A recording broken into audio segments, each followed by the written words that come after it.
IVF, artificial intelligence decides which children will be born, according to the Sydney Herald. Since we accepted the creation of human beings through industrial processes, it's inevitable that we will also apply acceptance criteria to the final product, quote unquote. These determine which embryos will survive. While humanity acquires the scientific knowledge and technological power to achieve great things, it's gradually losing the moral compass necessary to determine its course. Science has renounced its Christian spirit, so what it shapes is a dystopian reality of happiness and health. And more evidence supports this. Among the scientific successes are those of the reproductive industry, which creates children in petri dishes for a diverse audience of prospective parents, including single women, elderly parents, same-sex couples, and people who are often unrelated to the children being created. The ethical concerns raised by these practices should be a source of discussion, but such discussions are rare. On January 5th, in the Sydney Herald, published a story about a study in fertility clinics that is worth commenting on.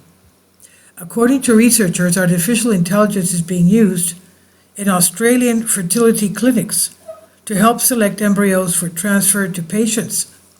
It's a scientific possibility that removes human care from a process involving parents and babies.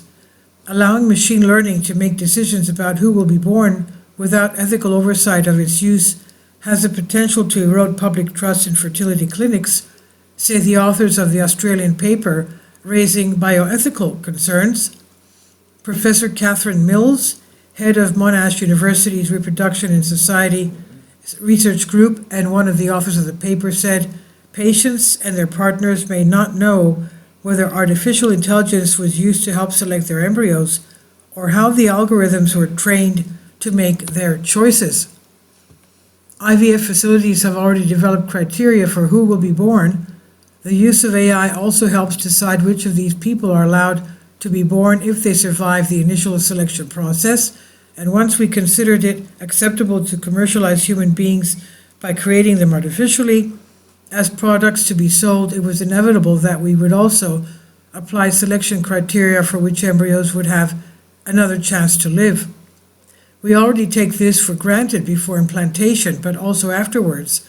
The selective reduction abortions are often applied to multiple pregnancies in vitro come to confirm this rule.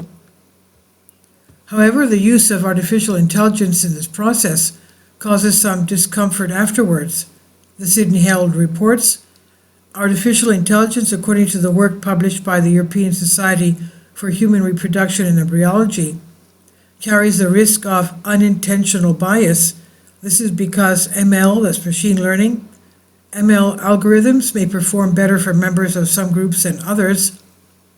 For example, based on ethnicity, the technology can take into account characteristics that prospective parents would not want to influence embryo selection.